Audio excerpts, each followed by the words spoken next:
kabar? Semoga dalam kondisi sehat dan bersemangat ya. Bertemu lagi dengan saya Limistina Novatra dalam acara kesayangan kita semua, persembahan untuk Bunda. Bunda cerdas, keluarga bahagia. Nah Bunda, karena pandemi COVID-19 masih belum usai, maka dari itu kita harus tetap menjalankan protokol kesehatan. Makanya sekarang aku mau pakai masker dulu ya. Oke Bunda, sudah hadir di studio psikolog klinis Ayu Sutomo. Halo Mbak Ayu, apa kabar? Hai, baik Patra, apa kabar? Alhamdulillah baik Mbak Ayu. Oke, dalam persembahan untuk Bunda kali ini kita akan ngebahas soal mengatasi anak bicara kasar. Oke Bunda, orang tua sering terkejut ketika anaknya memiliki beragam kata yang diucapkannya dalam percakapan. Dan orang tua akan lebih terkejut lagi ketika anaknya berbicara kasar atau memaki. Apalagi jika tidak ada yang mengajarkan itu di rumah ya. Nah, para ahli mengatakan usia 3 hingga 5 tahun adalah periode ketika anak mulai mengetahui bahasa kotor atau bahasa kasar. Nah, makanya dari itu kita langsung ngobrol aja sama Mbak Ayu. Sebenarnya apa sih Mbak penyebab dari anak berbicara kasar atau kotor gitu? Oke, kalau kita bicara mengenai penyebab gitu, kenapa sih anak kemudian berbicara kasar atau kotor?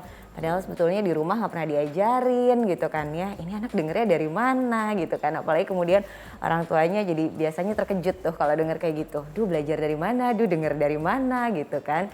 Nah kalau ditanya penyebabnya itu apa, kenapa, kita bisa bagi berdasarkan tahapan usianya Pat. Jadi nggak bisa kita pukul rata, oh usia 3 sampai 5 itu penyebabnya akan sama dengan usia SD. Karena kalau kita berbicara mengenai anak-anak, rentang usianya itu kan dari usia 5 tahunan sampai kemudian 12 tahun begitu kan. Nah antara 3 tahunan sampai 5 tahunan itu nggak bisa kita pukul rata atau nggak bisa kita samakan. Nah kalau 3 sampai 5 di usia 3 terutama itu kan memang perkembangan bahasa dan berbicara sedang bertumbuh dengan pesat gitu.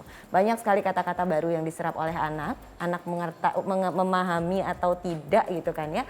Tapi kalau ia dengar kemudian ia keluarkan. Jadi seperti membeo kemudian mengikuti kalau usianya masih 3 tahunan gitu.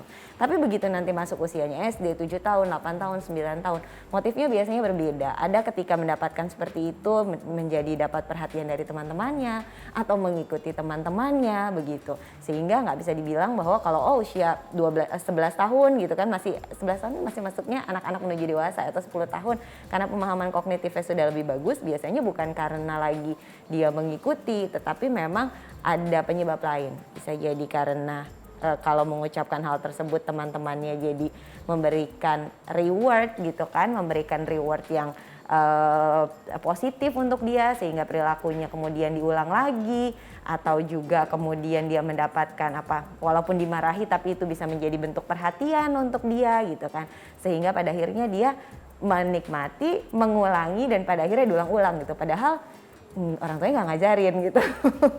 Nah jadi sebenarnya sumber-sumbernya itu dapat dari mana aja sih anak itu? Oke, kalau kita bicara mengenai sumbernya gitu ya, sebetulnya apa yang didengar oleh anak, apa yang kemudian masuk dan terinternalisasi pada anak itu bisa menjadi sumber dari anak tersebut kemudian misalnya berkata kasar atau berkata kotor. Sebenarnya dari mana? Dari tontonan yang dia lihat bisa, kemudian dari teman-teman di luar lingkungan rumahnya juga bisa, atau bisa sekedar selewatan dari orang dewasa sekitarnya, itu pun bisa gitu kan.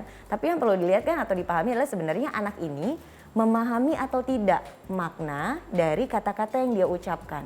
Dan apakah ia benar-benar mengucapkan atau mengatakan itu sesuai dengan maknanya. Gitu kan, apa dia cuma meniru-niru aja nggak tahu maknanya, tapi kita orang dewasa kemudian menyikapinya ya ampun kok gitu banget gitu kan, sehingga menjadi kaget. Nah itu sebetulnya yang harus kita pandai-pandai melihat apa penyebabnya sehingga penanganannya pun bisa jadi tepat gitu Pak. Ya, jadi sebenarnya kalau misalnya anak berbicara kasar itu sebenarnya niru-niru aja atau memang emosionalnya itu? Oke, kalau kemudian tadi yang kita bilang berdasarkan tahapan si usianya itu, ketika usianya memang baru perkembangan bahasa dan bicaranya yang kemudian dia berkembang, dia belum memaknai itu gitu kan. Tetapi ketika dia memahami bahwa usianya agak besar lagi nih, mulai dari SD, SMP, SD besar lah, kelas 3, 4, 5, 6 begitu kan ya. Kemudian dia memahami hal tersebut, kemudian mendengar orang sekitar pada saat melihat atau punya emosi yang negatif kemudian mengucapkan hal tersebut, dia meniru, itu sangat mungkin juga menjadi bentuk melampiaskan emosi negatif, salah satunya dengan cara berkata seperti ini gitu. Itu bisa ketika proses mencontoh itu terjadi gitu. Oke, jadi normalnya usia sampai 5 tahun itu baru niru-niru aja ya? Ya, umumnya begitu, kecuali kalau misal memang dia melihat orang dewasa sekitar, kemudian pada saat kesal atau marah mengucapkan kata-kata itu. Anak kan sangat menyerap atau penyerap yang ulung dari semua perilaku yang dia lihat di lingkungan sekitar gitu ya. Jadi kalau dia melihat orang lingkungan sekitarnya marah, banting pintu sambil ngomong kasar, satu waktu secara emosi dia nggak nyaman, dia kesal, ditiru itu sangat mungkin. Tapi kalau tanya penyebabnya dari mana, coba perhatikan apa yang menjadi paparan anak selama ini. Lingkungannya gimana, di rumahnya seperti apa, tontonannya bagaimana, biasanya datangnya dari situ. Jadi, tapi kalau misalnya anak mengucapkan kata kasar, kok dia seperti tahu itu kata yang tidak sopan gitu? Benar-benar tahu atau gimana sih? Jadi kita sebagai orang tua atau orang dewasa tuh gimana tuh melihatnya? Jadi sebenarnya kenapa anak bisa tahu gitu ya? Sebetulnya yang ditangkap oleh anak, apalagi kalau masih usianya 3 tahun, 4 tahun, itu bukan makna dari kata kasarnya, melainkan respon dari lingkungan sekitarnya yang membuat anak kemudian, oh kalau aku berbicara gini, ibu atau mama itu akan, bundanya akan teriak atau kemudian akan marah, akan kemudian menegur dia gitu kan.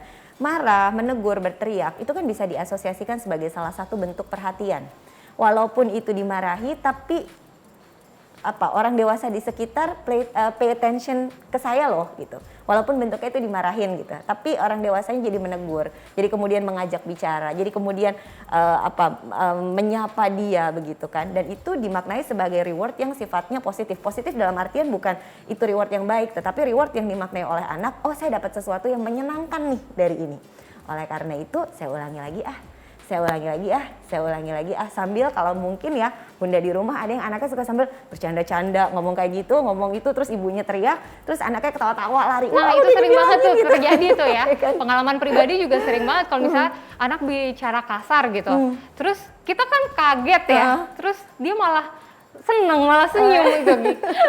Jadi sebenarnya saat itu apa yang dipikirkan oleh si anak itu? Seperti yang tadi saya sampaikan, jadi itu dimaknai sebagai satu reward yang menurut anak positif, sehingga apapun bentuknya, walaupun itu dimarahi atau apa, tapi kan anak mendapatkan perhatian. Perhatian adalah reward yang sifatnya positif sehingga membuat anak ingin mengulangi itu lagi. Gitu. Jadi akhirnya kata-katanya diulang lagi, walaupun dimarahi, tapi kan habis itu bunda perhatian sama aku. Aku kalau misalnya bundanya aku ngomongnya baik atau apa, bunda nggak ada reward apa-apa ke aku. Aku ngomong kasar, bunda kasih reward ke aku. Besok ulang lagi gitu. Kalau misal aku ngomong kayak gitu, bunda kemudian akhirnya jadi misalnya nama anaknya siapa gitu dipanggil, disamperin. Aku kalau baik-baik bunda nggak samperin aku ngomong kasar gini bunda samperin aku gitu kan. Nah mekanisme berpikir yang seperti itulah yang sedikit banyak terjadi pada anak-anak yang kebetulan belum memahami ya.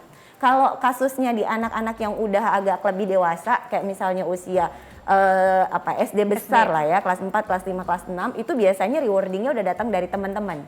Dia kalau depan bundanya udah tahu bahwa oh ini kata-katanya nggak bagus, tapi rewardingnya dapat dari teman-teman. Berbentuk apa? Reward yang misalnya kalau dia ngomong kayak gitu ya, di geng ini gitu sama ya. Gitu, oh gaul nih, oh bahasanya sama nih, bisa ngikutin nih, kita temen nih yang kayak gitu-gitu.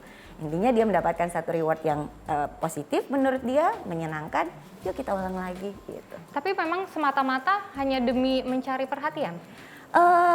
Bisa jadi itu, tapi kalau kemudian diarahkan kepada memang itu ungkapan emosi yang negatif gitu ya, karena kesel ngomong seperti itu, bisa jadi itu ada luapan ekspresi emosinya.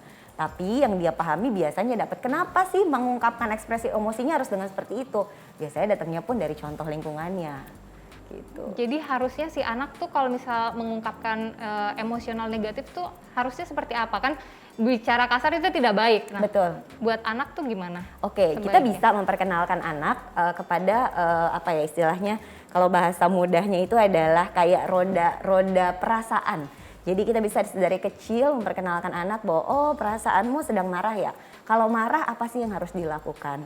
Gitu bisa loh, mau diem dulu, mau masuk kamar, mau kemudian nangis dulu, atau mau sesuatu apa yang bisa dilakukan gitu. Itu bisa untuk kita ajarkan kepada anak. Memang sedini mungkin ngajarinnya supaya kemudian anak paham apa yang harus ia lakukan ketika ia sedang marah. Nah sebetulnya gitu sebelum kita sampai ke tahapan itu kita harus mengajarkan kepada anak dulu tentang bagaimana supaya anak paham akan emosi yang ia rasakan. Kalau orang marah kan kesel ya, rasanya nggak tahu nggak keruan kayak apa. Kita orang dewasa aja kadang-kadang suka sulit untuk merecognize gitu kan perasaan yang ada di diri kita seperti apa. Nah anak sebelum diajarkan untuk gimana caranya marah yang tepat, yang baik, yang benar, diajarin dulu kenalin marah tuh yang kayak gimana sih, reaksi fisiknya kayak apa, reaksi psikologisnya kayak apa. Kita ajarin untuk seperti itu. Gitu. Oke, seru juga ya ini perbincangan kita kali ini dan masih banyak pertanyaan yang akan saya ajukan ke Mbak Ayu ya di segmen berikutnya. Tetap bersama kami di Persembahan untuk Bunda. Bunda cerdas, keluarga bahagia.